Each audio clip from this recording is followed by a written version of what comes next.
中国10大救援神器，当灾难突然降临，塌方、洪水、火灾席卷而来，决定生死的往往不是力量，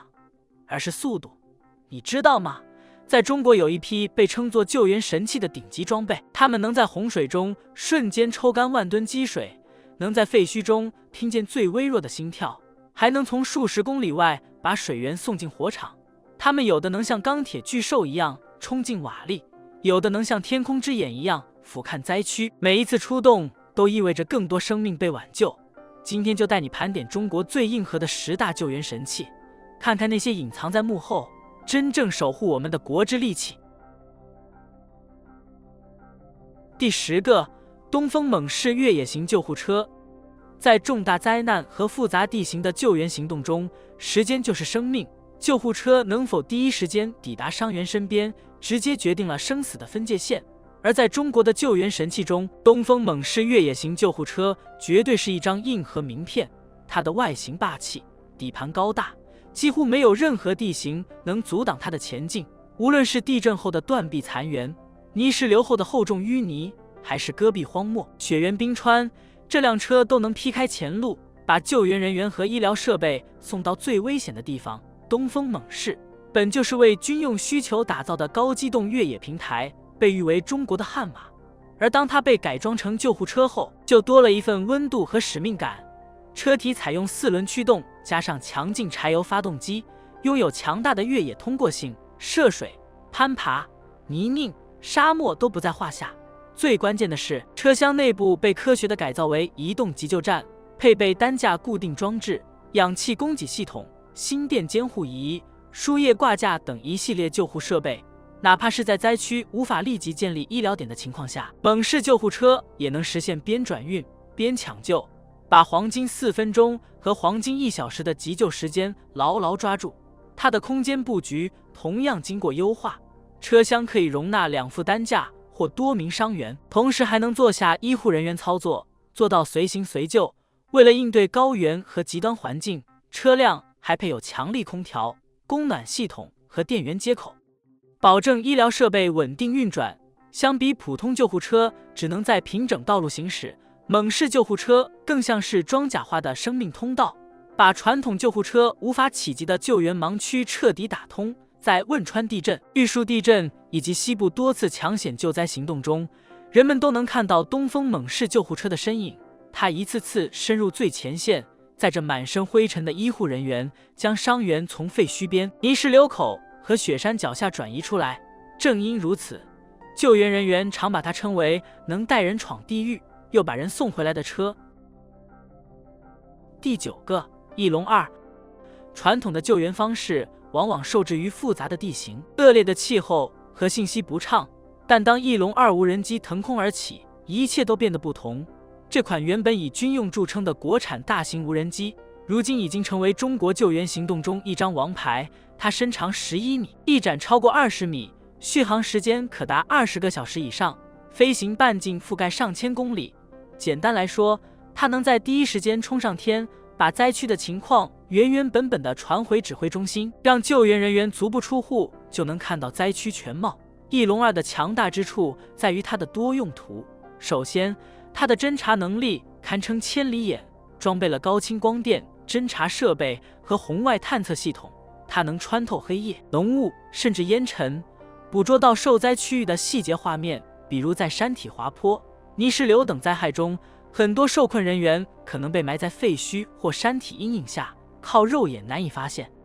而翼龙2可以通过热成像快速锁定生命迹象，为地面救援队伍指明方向。其次，它还是空中信号塔，很多灾害发生后，通信网络首先被破坏，导致救援行动难以协调。翼龙2可以搭载通信中继设备，飞到高空后相当于一个临时的移动基站，把被毁坏的通信网络迅速接起来。无论是指挥中心的调度，还是灾区群众的求救，都能在短时间内恢复畅通。对于抢时间的救援来说，这一点价值无可估量。此外，翼龙2还能送货上门，在一些交通彻底中断的地区，比如洪水围困的孤岛、雪崩阻隔的村落，直升机往往受限于天气和着陆条件，而翼龙2则可以利用外挂舱投放应急物资，如药品、食品，甚至救生设备。更重要的是，它能一次执行多种任务，不需要频繁更换设备，这让救援效率成倍提升。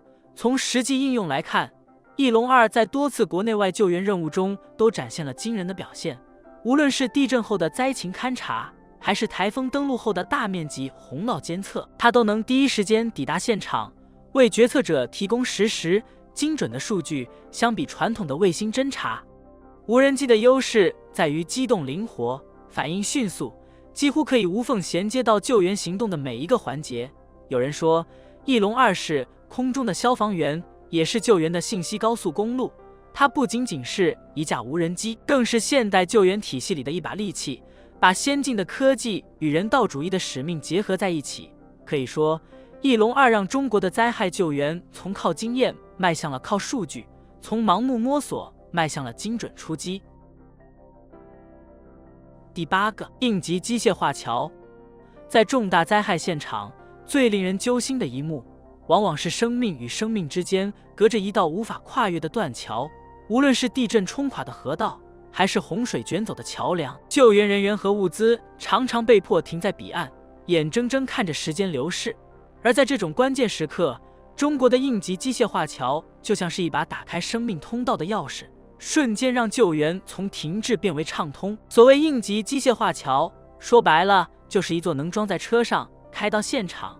几分钟就能架好的桥梁神器。它由专用车辆运输和展开，依靠液压、机械联动系统，在极短的时间内就能搭建出一段坚固的钢桥。别小看这套设备，它能跨越10几米乃至数十米的断口，承载数十吨重量，救护车、消防车甚至重型装备都能安全通过。对于救援部队而言，这意味着救援不再等桥修好，而是桥跟着救援走。在2008年汶川地震中，应急机械化桥首次大规模投入实战。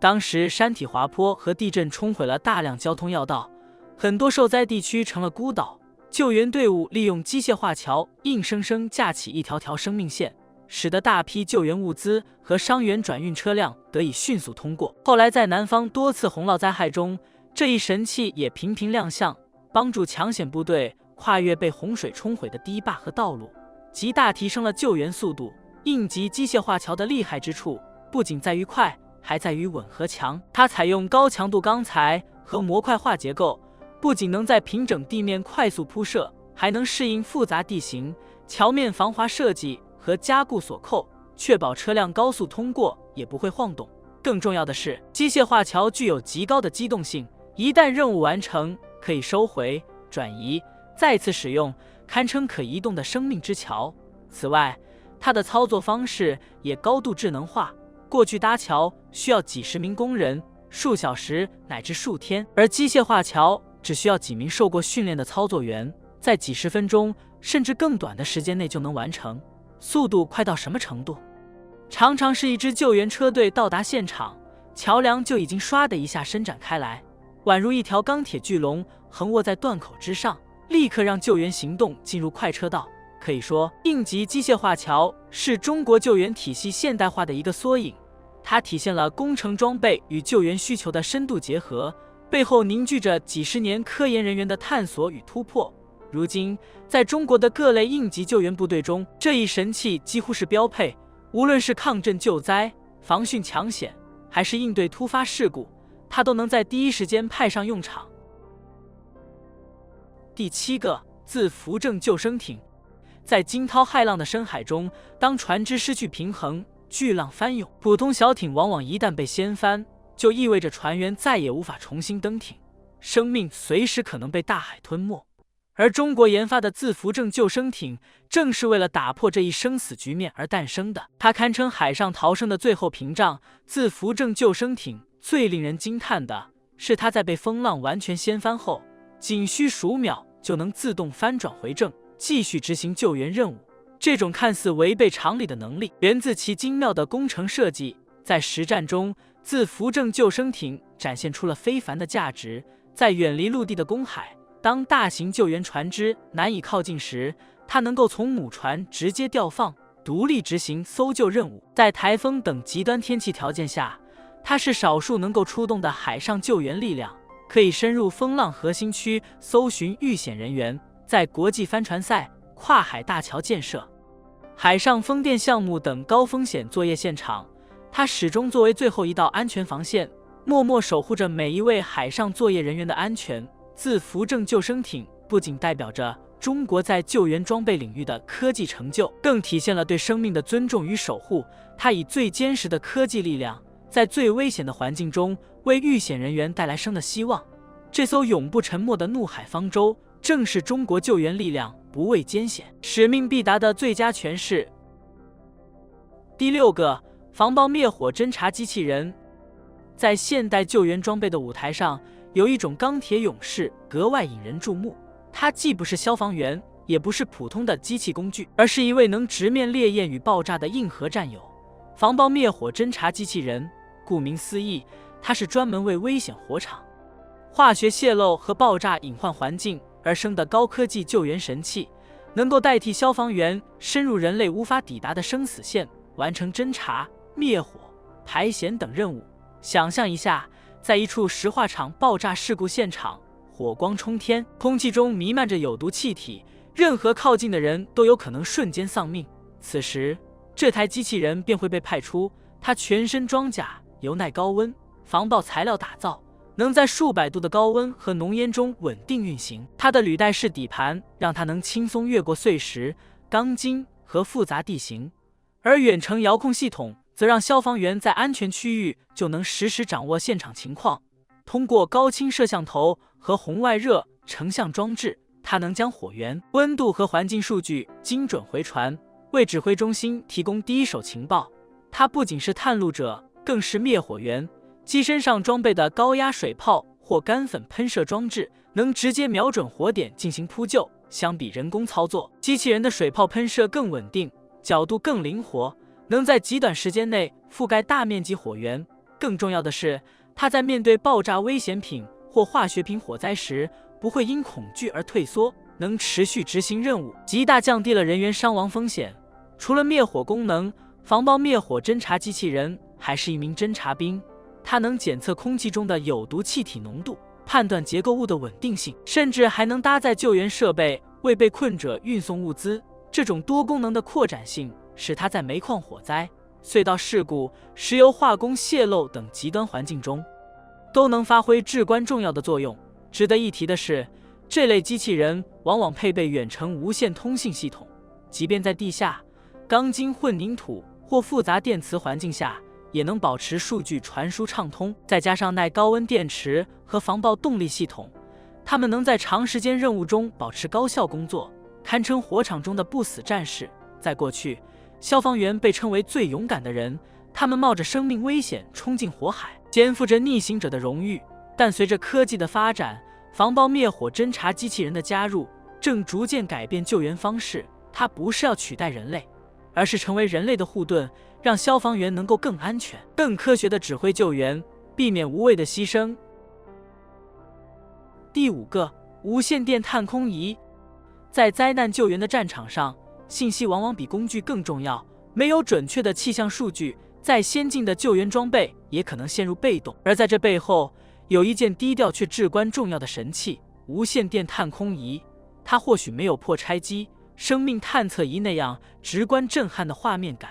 但它在灾害应对中扮演的角色却堪称幕后英雄。无线电探空仪的原理其实并不复杂，一个小巧的气象探测器被系在氢气或氦气球上，缓缓升上天空。随着高度的不断攀升，探空仪会实时将气压、温度、湿度、风速和风向等关键数据通过无线电传回地面接收站。别看这只是放气球，它能飞到3万米高空，突破常规气象塔无法触及的领域，收集到最接近真实的大气剖面信息。在救援场景中，这些数据意味着什么？举个例子，汶川地震后，频繁的余震和山体滑坡给救援队带来极大风险，而天气变化则是决定因素。无线电探空仪的数据可以帮助气象专家提前预判未来几小时内可能发生的强降雨、雷暴或大风，从而提醒救援队调整营地位置，避开危险区域。又比如在台风和暴雨救援中，它能追踪台风路径的细微变化，为指挥部争取到宝贵的决策时间。更重要的是，在直升机空投、空中救援等复杂任务中，无线电探空仪的数据同样必不可少。飞行员需要知道不同高度的风速和风向，才能保证物资空投的精准落点，避免因误差而错过最佳投放点。这些看似细节的保障，往往直接关系到灾区群众能否第一时间收到物资。随着科技的发展，中国的无线电探空仪已逐渐实现国产化和智能化。过去，数据传输可能需要依赖大型接收设备，而如今许多探空仪已经轻量化，甚至能够通过移动站或无人机进行数据收集，更加灵活机动。在大型灾害中，探空气球甚至可以实现定点投放，专门采集某一区域的特殊气象信息。它的价值在于未雨绸缪。救援现场，破拆机能拆墙，搜救犬能寻人，但只有无线电探空仪能为整个救援团队算天。它让灾难中的行动不再是盲目冒险，而是基于科学预测的精准决策。第4个，动力舟桥。在中国众多的救援装备里，有一件常常被称为水上巨龙的神器，那就是动力舟桥。它看似只是几节钢铁浮桥拼接在一起，但一旦投入到抗洪抢险和灾后救援的现场，它的作用绝对超乎想象。动力舟桥最初是为部队跨越江河而研发的重型工程装备，但在和平年代，它逐渐成为应急救援的一把利器。顾名思义，这种舟桥不仅能作为浮桥供车辆和人员通行，还内置了强劲的动力装置，可以像船一样在江河上自主行驶，灵活组合。简单来说，它既是桥，也是船，更是一只能够随时展开的水上移动通道。在洪水肆虐的时刻，道路往往被冲毁，桥梁塌陷成为常态，受困的群众无法撤离，救援车辆也难以抵达。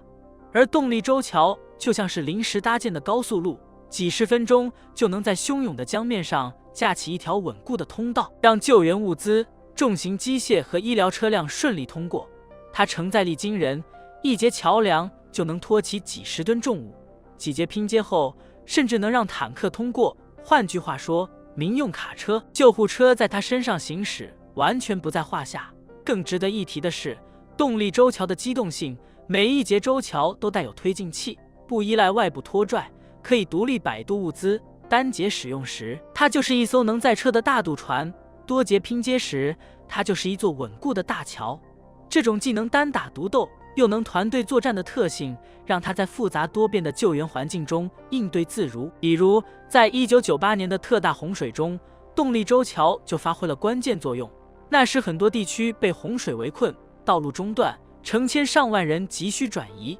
动力舟桥部队仅用数小时就架起通道，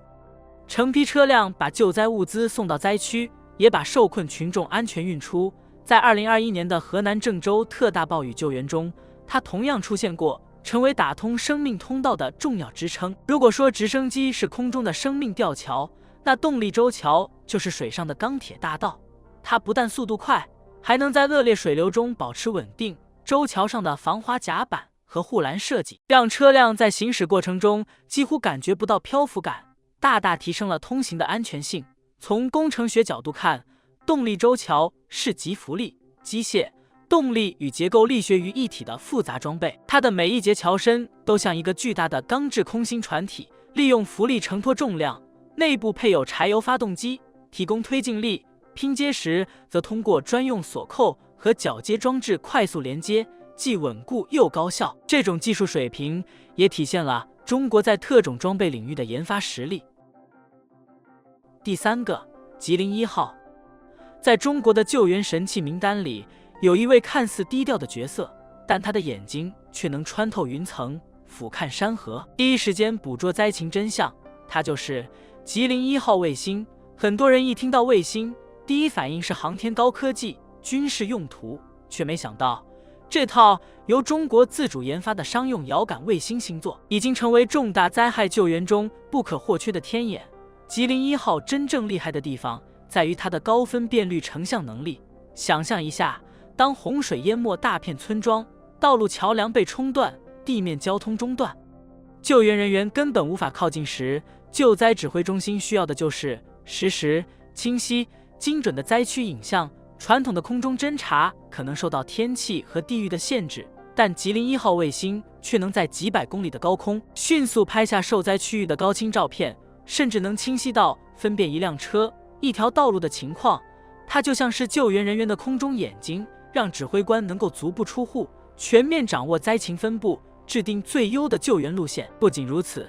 吉林1号的反应速度堪称救援中的急先锋，在灾害发生时，它能够在短短几十分钟内完成成像、数据回传和图像处理。这意味着，哪怕是地震导致整个山区通讯瘫痪，卫星依然能把灾情画面送回地面，第一时间为救援提供科学依据。比如在2021年的河南特大暴雨中，吉林1号就紧急调度，对被洪水围困的城区进行成像，帮助救援队伍判断水位变化和受困人群分布，为抢险赢得了宝贵的时间。更令人震撼的是，吉林1号不是单打独斗，而是一个规模宏大的星座，目前已发射上百颗卫星，形成了全天候、全球覆盖的遥感网络。这种群体作战的模式，使得它可以对同一地区进行高频次观测，一天之内多次拍摄同一区域，确保救援信息更新及时。对比传统卫星动辄数天的重访周期，吉林1号的出现可以说把救援效率提升到了一个全新的高度。在救援场景中，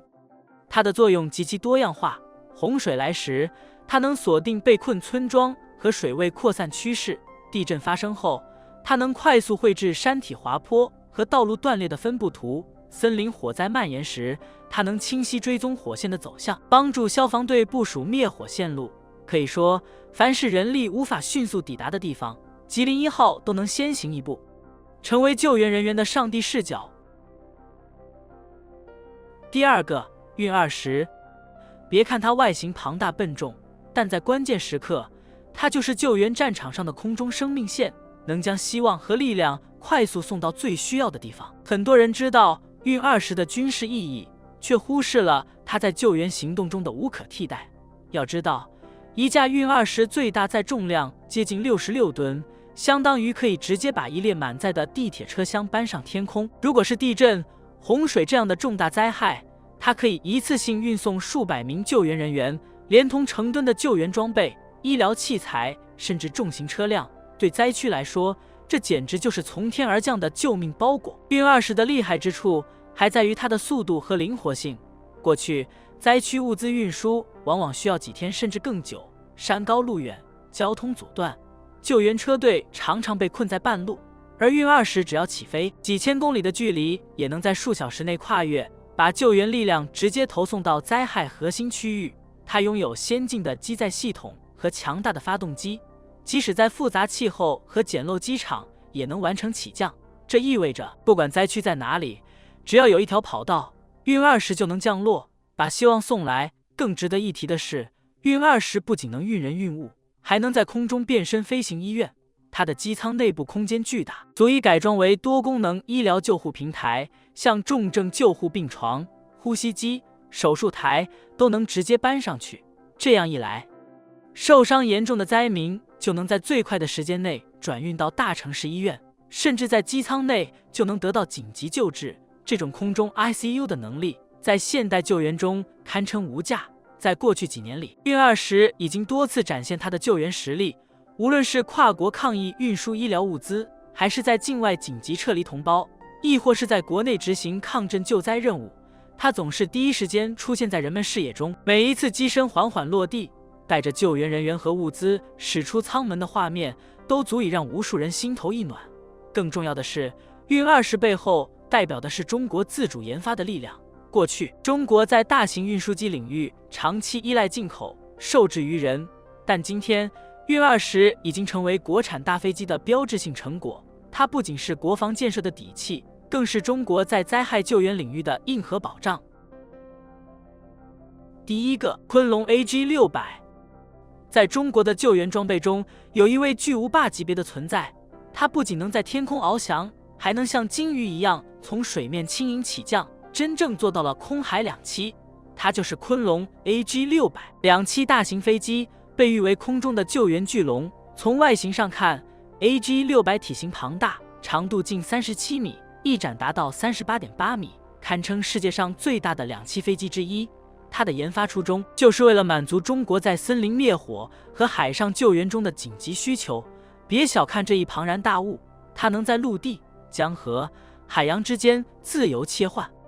像一条鲲鹏般自由伸展救援之翼。在森林灭火方面 ，AG600 的效率惊人，它一次可在短短20秒内完成12吨水的汲取，这个水量相当于7辆大型消防车的总和。更关键的是，它能在火场周边反复循环作业，一天可完成上百吨水的投放，大大提高了灭火效率。想象一下，当山林火焰肆虐时，昆龙从天而降，一口气将巨量水流倾泻而下，那种震撼画面就像天空开闸放下瀑布，为大地带来生机。而在海上救援中，昆龙的能力更是神器级别，它可以在3级浪高的海面起降，航程可达4500公里，覆盖范围广阔。这意味着即使遇到远洋遇险船只，它也能快速抵达现场。凭借宽大的机舱和特殊的设计， AG600 一次可搭载50名遇险人员，将他们从惊涛骇浪中带回安全地带。对于海上事故频发的国家而言，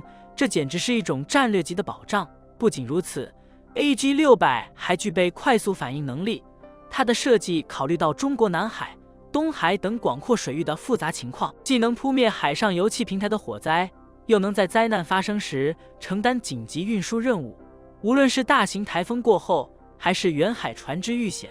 昆龙都能在第一时间投入救援。研发昆龙并不容易，它凝聚了中国上万名科研人员10余年的努力，突破了大飞机气动设计、复合材料应用以及2栖起降技术等多项关键难题。可以说，每一次翱翔背后都是中国航空工业不断攻坚克难的成果。今天的 AG600 不仅仅是一架飞机，它代表着中国在大国应急救援领域的战略自信。无论是在扑灭山火的烈焰中，还是在拯救海上生命的浪涛间，昆龙都展现了救援神器的真正含义。它的存在让中国在应对自然灾害时多了一双巨大的翅膀。好了，以上就是本期视频的所有内容，哪个让你印象最深刻呢？欢迎在下面的评论区里告诉我们。如果您喜欢这期视频，记得帮院长点个赞。感谢您的收看，我们下期再见。